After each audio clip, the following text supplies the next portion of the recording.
you're in the right place. This is the AI webinar on using custom GPTs in your law firm in order to get rid of what I call the BBNs, bothersome but necessary tasks. My name is Jay McAllister, and someone saw me promoting this event on social media, and they saw the backgrounds and the lights, and they said, "Jay, don't you think that's a bit much?" Yes, it is a bit much. All right, moving on. So we're going to be talking about custom GPTs today, and what a custom GPT is a generative pre-trained transformer. You've probably used ChatGPT, and this takes that technique and puts it on steroids. Essentially, what we're going to show you how to do today is use custom GPTs to handle all the tasks that are necessary to be completed, but are things that likely you are not able to bill the time for anyway because clients don't like paying for particular kinds of things. Things like drafting discovery request letters or analyzing financial statements, the list goes on. Those are the kind of things we're going to talk about today and how you can make it much more efficient within your firm to do those type of things. All righty, let's go ahead and get started here. So just right off the bat, I'll let you know this is going to be a very tactical presentation on GPTs.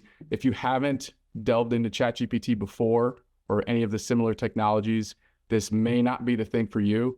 I think there's probably still a lot of value, but we're going to get into some pretty advanced tactics here. So the reason I put this together is because I've attended, and I'm sure you have as an attorney, many seminars, presentations out there where these theoretical use cases of generative AI has been gone over and they just aren't very actionable. So I wanted to put something together. These are things that I'm actually using in my client's firm today. I'm going to tell you everything I know about this. So essentially where we'll start off, here's a general layout for how the event's going to go. I'm going to just give you a brief overview of the legal AI landscape, and specifically when it comes to GPTs. We're going to do some live interactive demos, and then we're going to do wrap up in a Q&A. So I'm going to go ahead and recommend, if you have any questions, go ahead and submit those to the chat, and then I will incorporate those because, again, this is supposed to be an actionable presentation. So I want to make sure you get a lot out of it and that you can actually take things that you learned today and implement them in your firm. All right, let's roll. So like I mentioned, my name is Jay McAllister. I'm the founder of a company called Paragon Tech. Been doing this for about a decade. And the whole goal of the company has been to enhance the way lawyers practice law, as well as the individuals who work within their firm. As you can see, my firm, we're Paragon Tech, we're prominently highlighted on the front page of the Chicago Bar Association, as well as I'm the founder of a group called MPAC, the Managing Partner Advisors Community. What it does, it assembles a group of legal professionals all focused on enhancing the legal profession through their various viewpoints. So we have folks like marketing professionals who exclusively work with law firms. And through this group, I've created an AI task force. So we're putting together the best use cases based on issues that our clients all face. And then we use the hive mind to develop ways and strategies to circumvent these issues and make things a lot easier. Here's just a little bit of evidence from one of my clients I'm working with, a insurance defense firm in Buffalo, New York. And as you can see, in 15 months of working with them, we have created over a 30% increase in utilization in the 15 months that we've been working with them. Utilization is just the amount of time, the percentage of time that attorneys are working on billable matters versus non-billable items. Okay. Then we're going to look at here. I'm going to go ahead and go full screen here to make it a little bit easier. I'm also working with a New York commercial insurance or commercial litigation firm. And it's a smaller firm, about a 11-person firm. The New York firm I mentioned before is about a 75-person firm. Now with this firm, we've been able to achieve a 48% increase in top line revenue in just 90 days working with them. We're going on the second quarter working with them, and it looks like we're going to be increasing that even higher. Looks like around 250%. All of this is just through creating efficiency in the firm, leveraging better technology, and using that in order to make sure that the attorneys, the paralegals, all the billable members of the firm are able to use the majority of their time working on billable tasks. And there's just some images there for you. All right. So if you are like the individual on the left, where you're eager to use AI, you're anticipating using it in your own firm, maybe you're already using some AI capabilities today, this is for you. Or maybe you're like the guy in the middle where you're cautiously optimistic. I would imagine many attorneys probably fall in that boat. And or maybe you're like the third image there, where you've heard about the pitfalls of AI and you are vehemently against using it. And I'm going to try to change your mind today by showing you some advanced techniques you can use that will actually save you time. Now, if you look on that third image, that's Pras Michel. He's the leader of the Fugees rap group from the 90s, and his attorney, David Kenner, was accused of using AI to draft his closing statement, which he fumbled. And I'm going to go ahead and show you all the things, all the ways around the issues and the pitfalls that lie in the landscape of AI. So we'll talk about, everybody's heard about this case of LaDuca and Schwartz. Those are the New York lawyers who cited fictitious cases. And when they were asked to provide evidence around those cases, they doubled down on the fictitious cases that were generated by using ChatGPT and asked it to generate more information, which they then submitted to the courts. They were fined $5,000. And the main thing I want you to realize is, I'm not going to go too in depth in this, but these examples, the David Kenner from before, the way these things went wrong is that these individuals used AI in a lazy way. They just trusted the output completely, generated the AI output, and then pushed it on without reviewing it. And the whole purpose of this, I want to show you some really useful, purposeful ways to use AI, but at the end of the day, you have to review the output, especially when it comes to drafting legal items. So here's where we are currently. You're probably aware of ChatGPT 4. That is the second from last model. ChatGPT 4.0 was just released about 2 months ago. And 4.0 is not on this graph, but what you'll see is GPT-4 was already passing the bar at an average of a 76% passing rate there, which exceeds the national student average for the bar exam.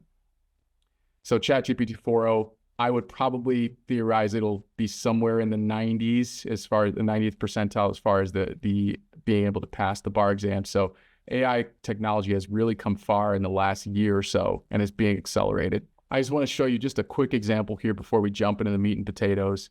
AI has become part of my day-to-day workflow. Even in drafting this presentation, I had that top image there, which you see is my headshot, and the bottom image, I needed a wider image in order to take up the screen real estate here. So I used generative AI actually to expand the image that you see up top and generate the output that you see below. So again, used properly, you have to know what the advantages, the pitfalls, the limitations of these AI systems are.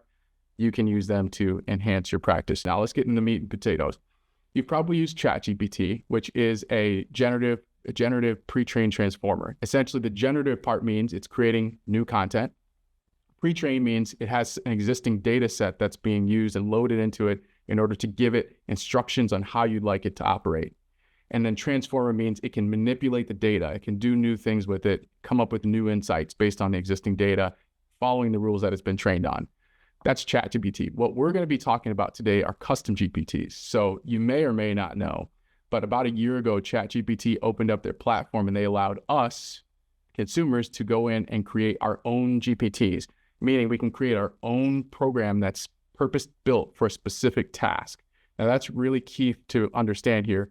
These are not general AI tools made for a variety of tasks. You have to build your GPT for a specific task. And I'm going to show you how to do that today, how to put guardrails on it so you can eliminate hallucination and things like that. So it all comes to the basics on prompt engineering. So if you just remember back to the days when Google first started, we probably all know someone who's, an elderly relative who, when they search for something on Google, they're just doing it wrong, right? Their search terms are not correct. They don't get the results they're looking for. That's kind of what I want you to think of this as in a custom GPT context. We're limited. The constraint is our prompt. So we have to be specific. And that's the main thing that people miss out on, is the specificity. You have to make sure you give it specific instructions on what you want it to do, but more importantly, what you do not want it to do. And you'll see at the end of this presentation, I've got some prompts that I've generated already. If anybody wants the prompts, just let me know and I can send those to you. But essentially, it's how we put the guardrails on the GPT to minimize the hallucination.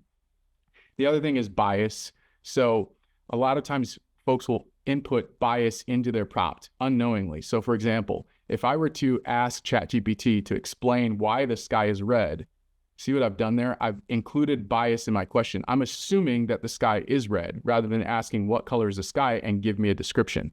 So by inputting that bias into the original prompt, it will alter the results because, of course, at the end of the day, ChatGPT or custom GPTs, which is a subset of the ChatGPT technology, it just wants to be helpful.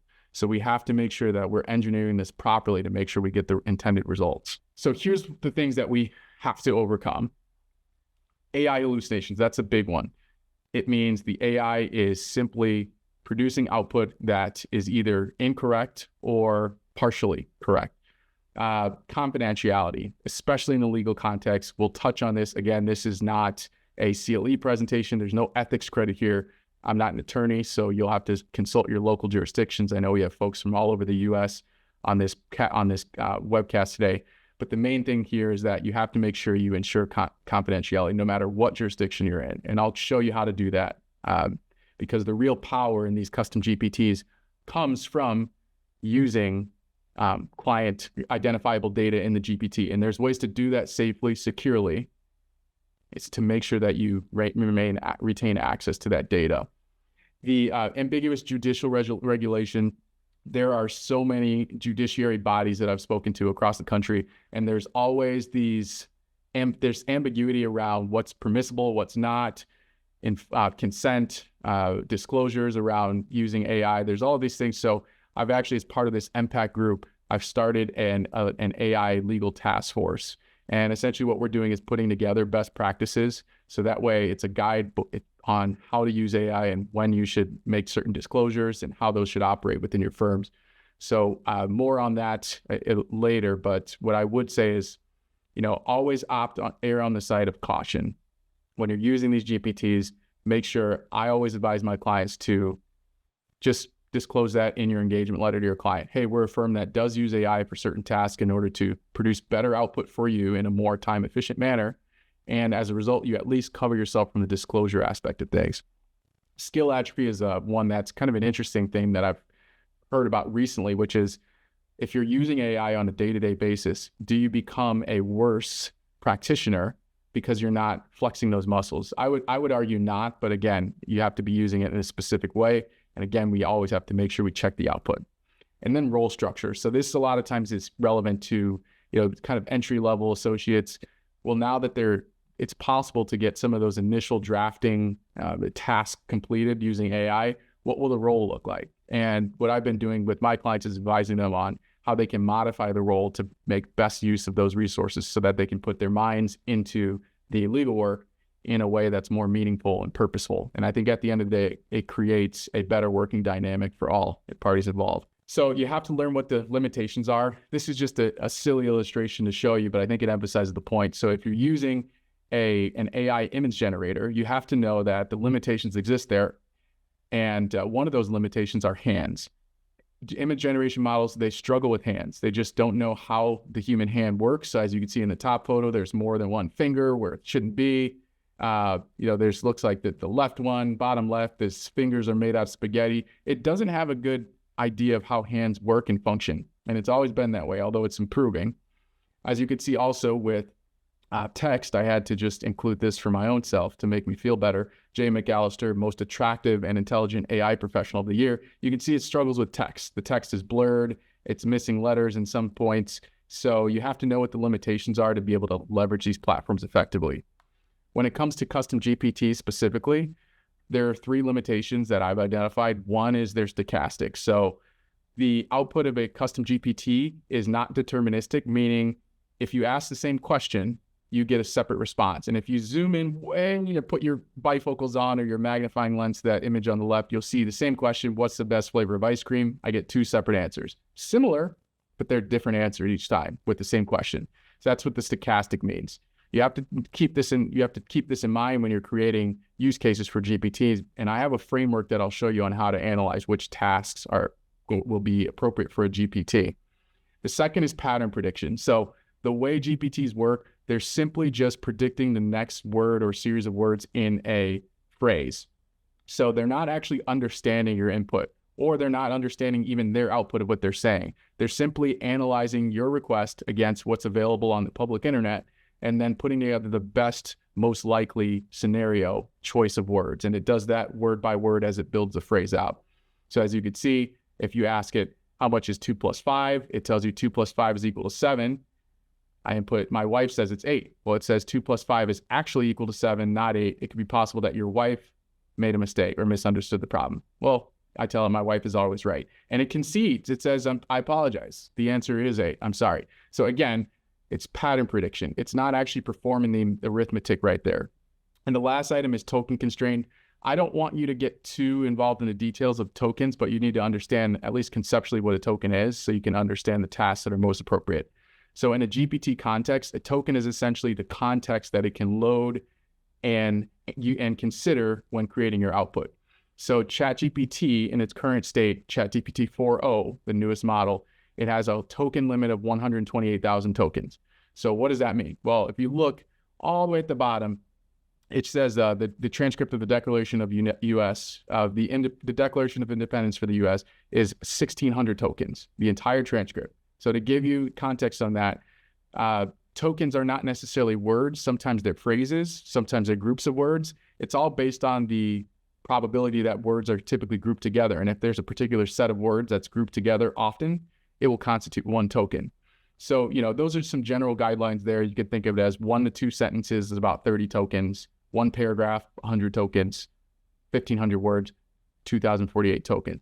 Now, the interesting thing here before we move on is that while ChatGPT has a 128,000 token limit, that's for it to consider in its context. I've done some testing on my own with my company, and we've seen that the output is typically constrained to around 11,000 tokens. So even though it's able to consider 128,000 tokens worth of context, when you create the output, it's about 11,000 tokens, which if you think about it in a document, if you're just drafting a document, it's, typically about 100 to 150 pages of text, depending on your font size. All right, everybody with me so far? Okay, this is why it's important to you as a lawyer. Their clients have higher expectations than ever for you to use AI in your own practice. I'll back this statement up in just a moment. 63% of the United States of U.S. citizens have used ChatGPT in some sense. This means that now we live in a time where the majority of U.S. citizens have used AI in general, and they're more comfortable with the technology, and they're starting to expect that the professionals that they work with are also leveraging this technology. We're entering a time where you will no longer, in a very short time span, I would probably put this at 3 years at absolute most, you won't be able to perform these tasks that typically took so much time, like, financial records analysis. You're billing the client 40 hours for it. Sorry, not going to cut it. With the way that AI is advancing so quickly, you'll have to adopt these standards and methods, or else 1, you'll fall behind the competition. And 2, it'll start to become an ethics conversation if you're spending an inordinate amount of time on these kind of tasks. And that's what I'm going to show you today how to do. So at the end of the day, this all comes down to leverage. So one of my favorite authors and investors involved, Ravikant, he broke leverage down into 4 forms of leverage. So what those are is capital, labor, media, and code.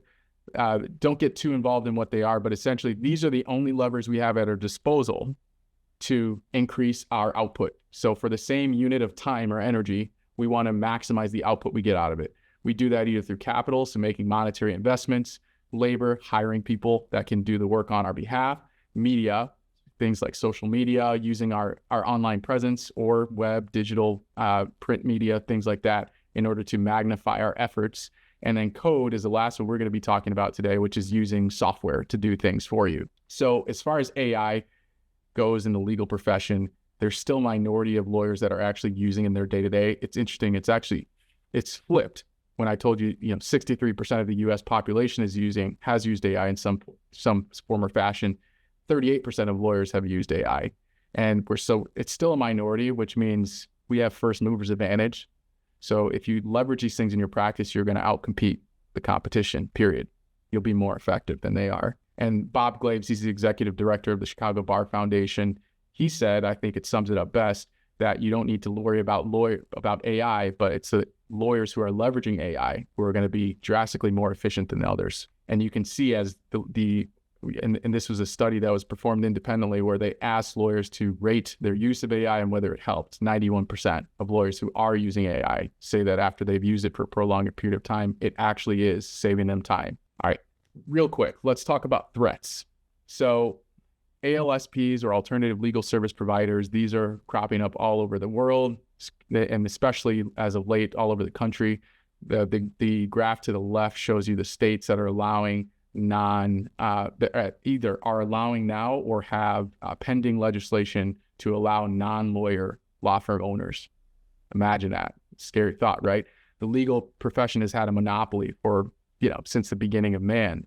And now we're entering into a space where now you have things like these alternative legal service providers, or even online platforms like LegalZoom, which are creating more access to justice.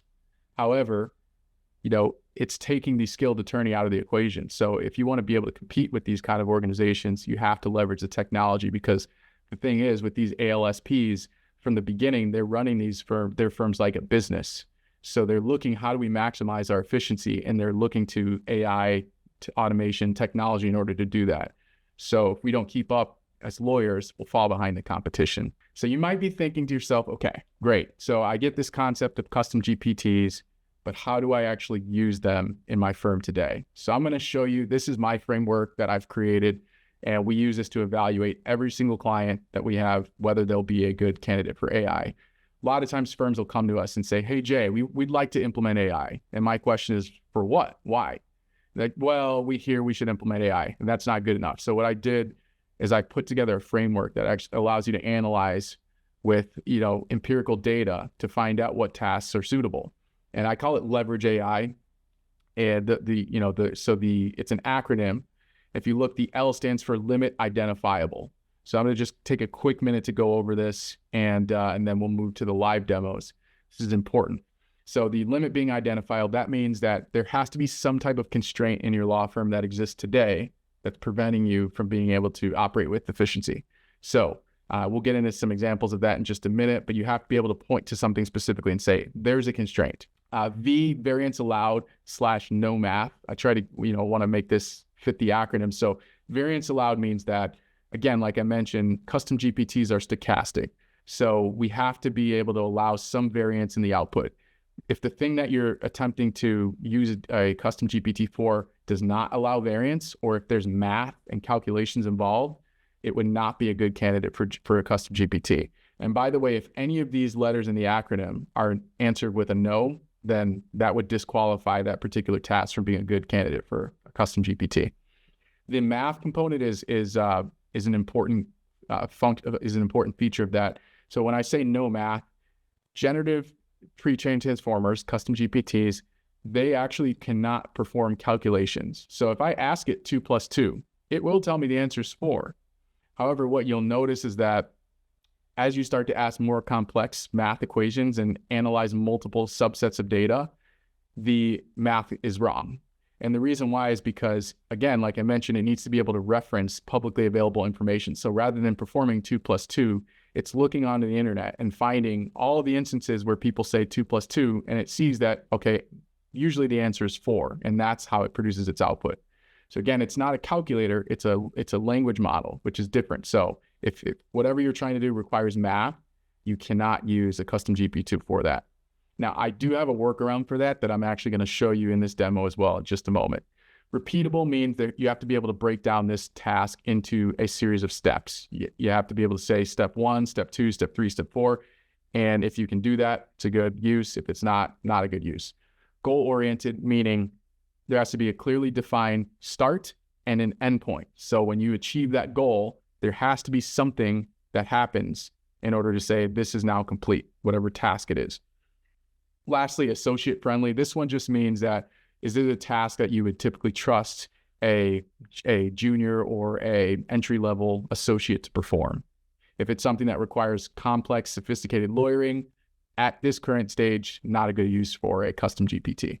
Although I would imagine, if we have this conversation a couple years from now, that may change. But right now, associate-friendly tasks. Integratable data. This just means if there is data that you need to reference outside of this GPT, or if there's documents, if there's information you need to incorporate into the output, it has to be able to be integrated, meaning either A, you have to have the ability to upload it or sync it somehow into the system. It has to be centralized. So if there's documents that you're using as inspiration for whatever you'd like to create, you have to have all that centralized, because if you have scattered information, it won't work. So that's how that framework works with Leverage AI. This is a writer-downer, so just make sure you copy this down. Again, if you're interested in any of the things that we discussed today, just shoot me an email and I'll send it over to you. But the Leverage AI, this is what we use day to day when clients come to us and ask us how they can use AI in their law firms. Okay, so here's what we're going to get into today. We're going to talk about discovery dispute resolution letters. So in Illinois, our jurisdiction here, we call it, Rule 201K. So I just call them 201K letters, primarily because I was introduced to this by one of my clients. That was the terminology they used internally. So, but that's what it is. Essentially, you're requesting discovery from the other side, and you'd like to be able to show what discovery requests have been made, the status of those requests, and show that there was a good faith made between the two parties to resolve any disputes before going to the court and asking them to intervene, right? Every jurisdiction has their own rule for that. I forget what the federal rule is. And then financial statement analysis. So this one was generated from a family law context, and something one of my clients is using. This particular task is able to helps the firm to analyze complex financial records. So things like bank statements or investment accounts, things like that, analyze those for suspicious spending patterns and, and kind of the gamut of analysis that you would want to do with a financial document. So we'll get into both of these. But before we do that, I just want to say a couple quick housekeeping things. If you're going to use any of this technology, anything that I discussed today, two things.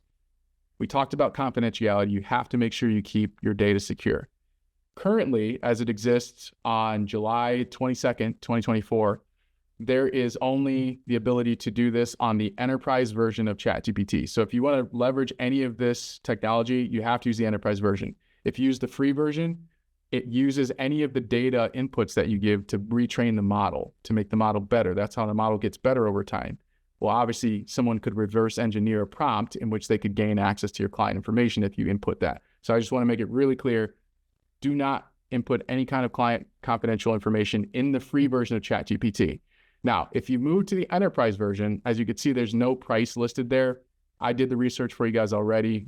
Typically you have to reach out to them, just email them. With all of my clients, it's typically around $60 a month per user. So again, it's not cost prohibitive, but you have to reach out to them for that. Now, here's their privacy, OpenAI's privacy, which is the company who created ChatGPT. Obviously, it says they don't train on your business data and you own all of your inputs. You control how long your data is retained. Again, you see that there's the disclaimer in there. It's ChatGPT and enterprise only. So when you have the enterprise version, you'll have to go to this screen. This is just the settings. I just took a screenshot of my own ChatGPT instance, and you have to opt out of model improvement. That's the option that by default is enabled. And this is what allows ChatGPT to use your input to backtrain the model. You can only do this on the enterprise model. So I can't stress that. Don't do any of this stuff on the pro model or the Teams model. Those are like $25 and $20 a month subscriptions. This is only possible on enterprise. Okay, now that we got those things out of the way, we're going to start off with discovery dispute resolution letters. So again, like I mentioned, you have a scenario where you'd like to be able to show the court that you've made a good faith effort in order to resolve any discrepancies or issues with discovery and the other side. And you have to put all of that into one document that you're going to ultimately use in your motion to compel, right? So we use the same framework. I'm going to walk you through how I think of these kind of things, which is a real scenario when a client came to me and asked to do this. Limit identifiable. Yes, we can identify the limit. It's time consuming and not profitable work. Again, we have to just take all of the correspondence. We have to go through our email, figure out what we've requested, any interrogatories, all the, discovery requests that we've made, and we have to consolidate that. And then we have to take that whole timeline and then type that into an email. Again, it's very time consuming. And like I said, it's one of those things that clients typically won't want to pay for. I mean, let's just face the reality of, even if you bill for it, when you send out the final bill, are you discounting a lot of that time? A lot of cases with my clients, they are. All right.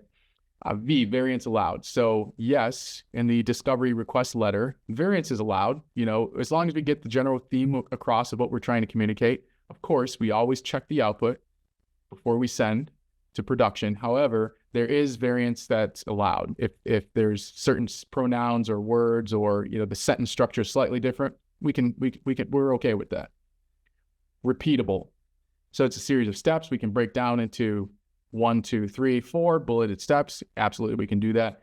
Goal-oriented, yes. Once we have the letter drafted, that's our goal, right? We want to take all the correspondence, the requests, and put it into one letter. Associate-friendly, is this something you would trust an associate to do? Sure, associate can do that, no problem.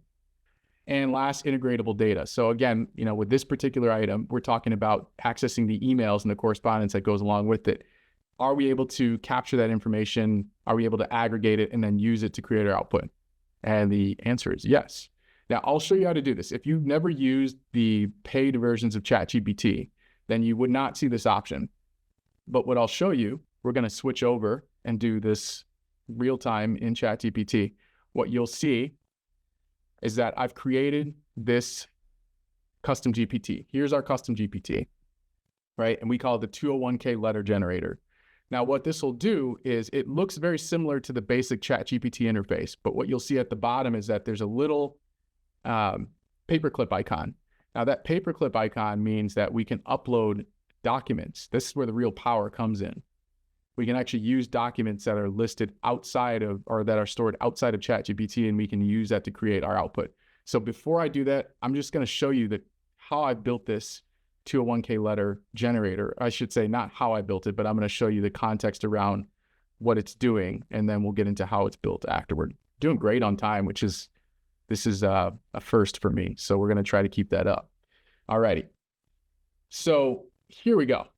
What you'll see on the screen, I'm just in the configuration menu of the 201K letter generator custom GPT. So you can see the name at the top. There's my description. And these are all things that you're seeing on the right. They're mirrored there. Now the instructions and on down to the rest of the screen, this is where the real power comes in. Because let's say we're using ChatGPT in its base state. We don't have the ability to load any existing context. We don't have the ability to train it on any existing documents. But with custom GPTs, we do. So we can actually have it mirror the output of what we'd like, which is exactly what I did for my client. So, for example, you can see, I'm not going to go through the whole thing, but you can see my instructions that are written here. There's one particular point that I want you to focus on. And I'm going to zoom in just in case, because preemptively, I get that all the time. I've got a 4K screen. When I share with clients, they always ask me to zoom. So how about that preemptively? Okay. So one area I want you to focus on is here at the bottom. This is a phrase that I almost always use in every custom GPT I built, which is, I built this prompt out to say, first, always check the custom GPT knowledge base for answering queries before using your own internal knowledge base. If the user asks for information that is not explicitly referenced in the project knowledge base, then please always refer to ChatGPT knowledge base. In other words, prioritize custom GPT knowledge base first, but always refer to ChatGPT's knowledge base after to answer the user's query if it's not contained in the custom GPT knowledge base. Notice the specificity there, right? I'm telling it what I want, but I'm also telling it what I don't want it to do. And the reason why we do that is that's how we put the guardrails on the output. We constrain it and tell it, hey, if you can't specifically use knowledge base that's in ChatGPT or in our custom GPT, then only then will you go out to the general ChatGPT knowledge base, right? And you can even, for this particular item, the 201 discovery request letter, this is fine for us to use the general knowledge base.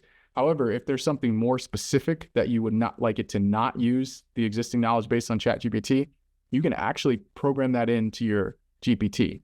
And I do want you to think of this as programming, because although there's not programming language here, essentially what you're doing is using plain English to create a program. It's just happening all on the back end. That's where the power comes in here. So what you'll see is if we go to the bottom, there's a knowledge section. This is what that knowledge base is referring to.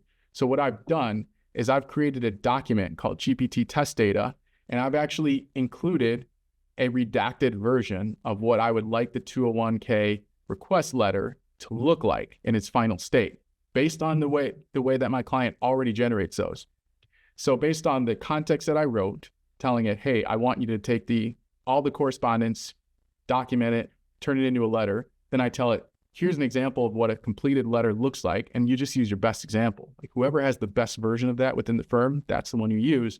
You can even upload multiple versions if you really want to fine tune it. Again, this is just a broad overview of this. And then what you can do is you can save that. Now, once you save it, here's where the power comes. So I'm just going to leave this screen open. I'll show you what the initial document looks like. So here is the 201k letter. This is what the final version would look like. Again, we have interrogatories. We have all the requests listed here, and this is the format. So this is the,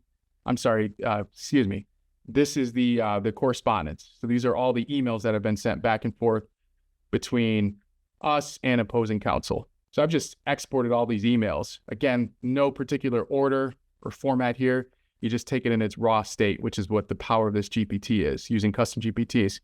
So what I'll do is I'm going to go back to my 201k letter. We'll click on the upload button, upload from computer. We'll tell it where that file is located. So there's the request for production, the same document I showed you with all the correspondence listed from top to bottom. It gives us the template. It's telling us these are the fields it needs to fill out, and this is based on the instructions that we input. And then there is our complete 201k letter. Included are the dates of interrogatory responses. Again, I won't bore you guys with details, but you can see, based on the initial email, all of the dates requested, all of the documents, they've been incorporated into this 201k letter. So we show the document requests, production number 5, sought financial records. It's unmet still. It even references specific emails because we told it to reference all of the dates in the emails in our initial instructions. So that now took us, think about, if you're someone who litigates and you request documents from the other side, think about how long it takes you to do something like this, right? And then think about how much of that time is used efficiently and how much time you can actually bill to your clients, right? So by drastically reducing the time it takes to assemble these items, my proposition is that you now have more time available to spend on the sophisticated lawyering, the stuff you actually want to do, not putting together, document requests and analyzing and summarizing all of the requests that have been made. So this is what it looks like. I have, for one of my clients, they wanted in their 201k letter request, they wanted to include case law right in there. So we actually built that in. There was a series of case law that we wanted them to use, again, constraining it to your knowledge base versus using the ChatGPT knowledge base. We were able to load in their 10 to 15 pieces of case law into their context so that they could reference those when it's specifically in regards to specific requests. This is where the power really comes in. So if there's any questions on that, go ahead and I'll check my questions to make sure we're not, and then we'll incorporate these in the end. I'll go over in the Q&A. Okay, so it looks like we do have a couple that were submitted already. I'm going to go over some of those right now. So, okay, first of all, how do you actually build this? Really simply. Basically, the way you build this, if you can see on my left side of my screen, I have all of these. I have the main ChatGPT. Everything else you see listed under this, these are all custom GPTs that I made for today. They're all different things that they all service. They complete one discrete task. Again, they're not general AI. They're based on, you don't have enough context to have it do everything in your law firm. But what you can do is you can limit it and say, I want it to do this one task, and it can do it very well. So the way you build them is, well, I'll show you at the end once I show one more example with the financial records analyzer. I think you'll really like that one. So we'll go over how to build them. One thing you'll notice is that in the custom GPT builder, when I'm editing the GPT, you'll see I have these options for conversation starters. You might have noticed those before. Now, what the conversation starters are, it sounds really cool. It's not that cool. What it is just, it gives you prompts and suggestions that will always appear when someone accesses that GPT. So for a lot of my clients, what I like to do is I will just include directions on how to use that GPT in the conversation starters. You can create as many as you want, conversation starters as you want. And, so I'll say like step 1, input financial records. Step 2, analyze the records and look for suspicious spending patterns and changes in spending, things like that, right? So there'll be steps, and that's what I use the conversation starters for. They can be used for anything, and what they turn into is actually a button that you can click, and the button itself will allow you to perform that action without typing it in. So it's just, think of it as a shortcut to a prompt. A lot of times, like I say, I just use them as instructions area, so you don't necessarily click them, but it gives you the idea what to do next. All right, so without further ado, let's do the financial statement analyzer. So I'm going to give you the context around this one. Again, we look at it, is there a limit identifiable? Yes, it's time consuming, and most of the billable time is written off for the financial statement analysis. By the way, when I talk about financial statement analysis, just to catch everybody up to speed who may have just joined, what I mean is that you get records from your client and you need to be able to make sense of them, whether they be bank statements, whether they be asset investment accounts, things like that. You need to be able to build a picture of what's going on based on these documents. So that's the statement analysis. Now, here's an interesting one. Variance allowed or no math? No. There is math involved in this calculation. And not only is there math involved, but it needs to be accurate to the T if we're going to use this as a useful financial analysis. So why did I not disqualify this particular task for a custom GPT? Well, I'll show you in just a moment. But there's a workaround we can use in order to get this working properly. Now, repeatable, yes, it's repeatable, but we know there's discrete tasks that are involved in analyzing financial records. We can teach an associate, that's something that's easy to do. Goal-oriented, yes. Once we have our complete financial situation mapped out, we have a complete picture of what the financials are based on the documents. That's the goal. We can point to that and use that as a trigger for completion of this event. And associate friendly, of course, we can have an associate do this, and integratable data. So are the financial records able to be pulled into one area, centralized, that we can use those for analysis? Yes, they are. A lot of these things, again, if you are using a custom GPT, one of the things you want to keep in mind is that any document that is a PDF, a Word document, and very soon images will be able to be used in the analysis. And when I say images, I mean, you can have an image. A lot of times you'll get, a record from the other side or a medical clinic or something like that, depending on the type of law that you're practicing. And it's not in a PDF. It's just a JPEG image. So the text is not actually searchable. So just very shortly, ChatGPT will include that capability to be able to still analyze a document and pull the text. So it's, that's a pretty cool way to use it. But right now, PDF and documents, like DOCX documents, basically Microsoft Word document. All right. So let's go ahead and do the financial statement analysis through the custom GPT. So what we're going to do is we're going to upload GPT. And when you click upload, we're going to click this bank statement. And I'm going to show you what this is while I have this going. Actually, I'll show you in real time. So let me give you a peek at what this looks like. So this is just a bank statement, a fictitious bank statement that I actually generated. I created a custom GPT to create a bank statement that I could use for this demonstration. So as you can see, there are deposits, there are refunds, there's salary from employees. Typically, the things that you would see on a bank statement, the amounts, types, category, the running balance. Again, this is just a very typical, and I have from January through March, right? So it's just, I wanted to make sure you could see with many transactions in this list how this works and how it handles such a large volume of data. So that's the document. So if we go back to my custom GPT, I uploaded that document. And again, I've already included the instructions into this GPT. There's my instructions.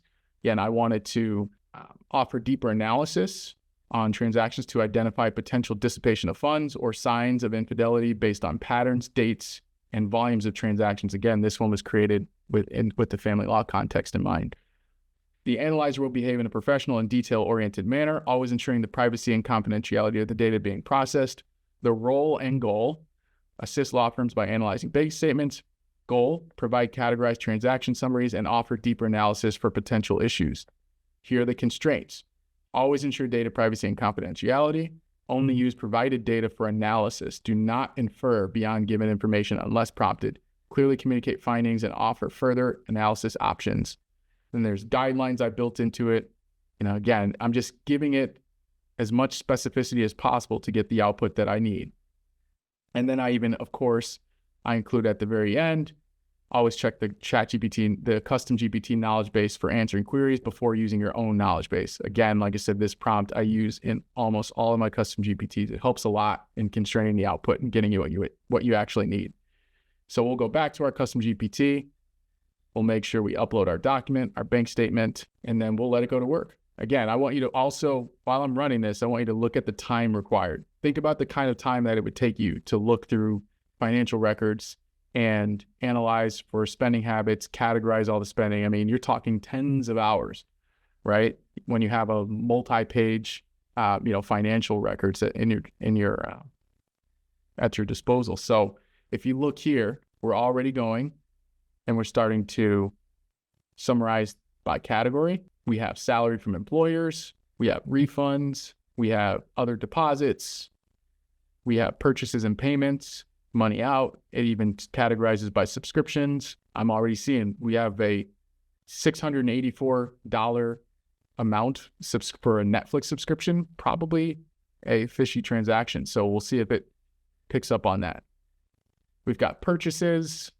We've got some flights. It categorizes those by the location, dinners, and checks, as well as transfers. So as you can see, it categorized all of those financials that were included just by uploading one bank statement. And now we've got categories here. Now, what you'll notice is that I told you before, whenever there's math or calculation involved, custom GPTs are not a good use. Well, what we've done in this case to get around this is, and I'll show you in just a second, I'll go back to the instructions.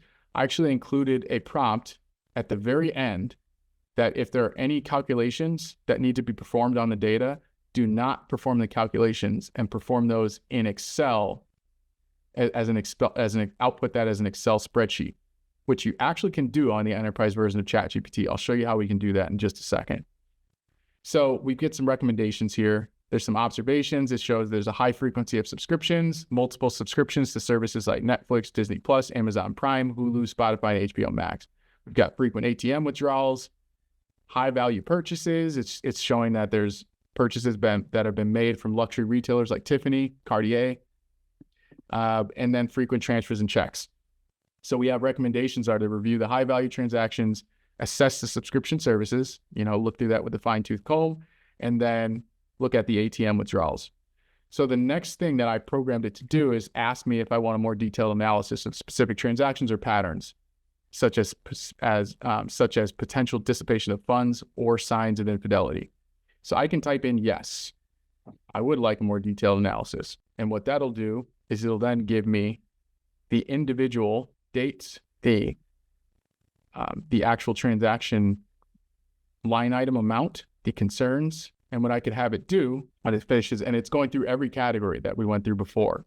And what I can have it do, it's looking at, patterns suggesting potential infidelity, travel, frequent flights to various destinations. Again, so it's looking through these financials and giving me really detailed information. So what I can do, it's asking would I like a more detailed breakdown of specific transactions or patterns or other specific areas to address concerns further. So I'm going to say yes.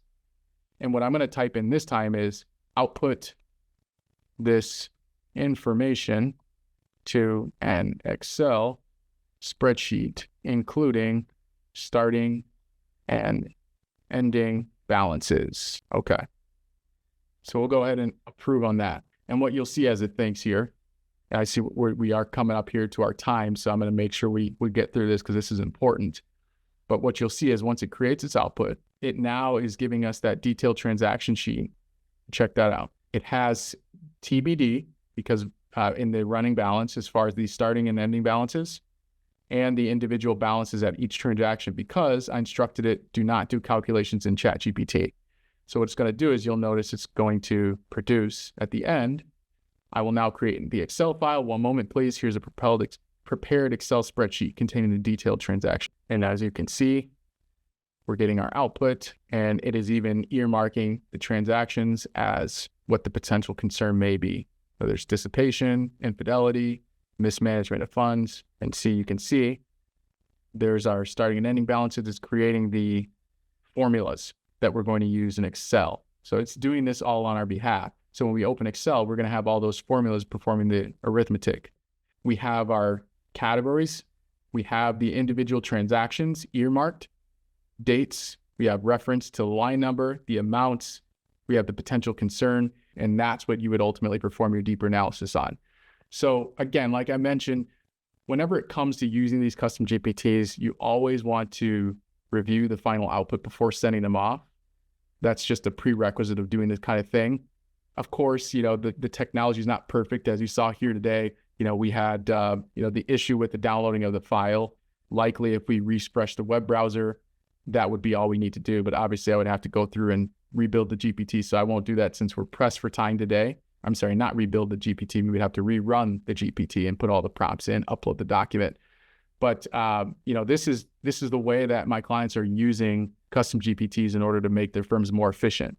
So I'm just going to open it up here for questions. I know we're a little behind because we had the tech issue with the camera, but I'm going to open this up for questions. I'll just really quickly answer a couple that came through. So one person said, how do you think custom GPTs can be integrated with your current legal practice management system? That's a good one. So let's say you're using Clio or Lawmatics or Carrot, you name it, Smokeball. How can you integrate custom GPTs? That's twofold.